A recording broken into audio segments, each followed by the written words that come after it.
Guys, pa-update naman po. Sino nakakaalam kung nasaan na ba yung bagyo? Kung may darating pa bang bagyo?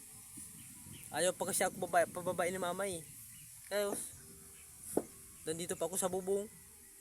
Sabi niya kasi, daganan ko daw yung bubong, baka ilipad kasi may dadating na bagyo.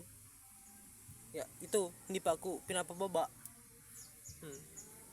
Baka raw kasi may dumating pang bagyo. Guys, papiyo naman po. Kung may dadating pa ba?